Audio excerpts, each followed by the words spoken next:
হজরতে নূহ আলাইহিস সালামের কাছে একজন মহিলা এসেছিলেন।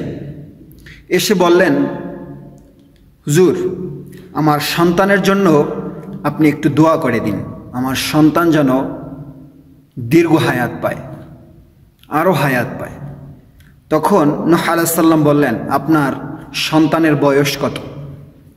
তখন ওই আম্মাজান বললেন, আমার সন্তানের বয়স 300 বছর। তখন নূহ আলাইহিস সালাম বললেন, আপনি আরও বয়স চাচ্ছেন? বলতেছে, হ্যাঁ। আপনি কি জানেন শেষ জমানায় এমন কিছু উম্মত আসবে যাদের বয়স হবে 50, 60, 70 এর ভিতরে?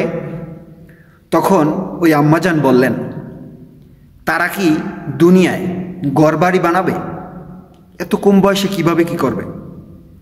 এর অর্থ হলো, আপনি যত লম্বা বয়স পাবেন আপনার গুনাহের খাতা তত লম্বা হতে থাকবে। এই জন্য আপনি যত হায়াত কম পাবেন আপনার আমলনামায় গুনাহ কম থাকবে এবং আমলনামাটা ভালো হবে। এই জন্যই হায়াত লম্বার চেয়ে সংক্ষিপ্ত হায়াত অনেক ভালো। এই জন্যই আল্লাহ তাআলা রাসূল সাল্লাল্লাহু আলাইহি ওয়াসাল্লামের শেষ জমানার উম্মতদেরকে অল্প বয়স দিয়েছেন। আলহামদুলিল্লাহ।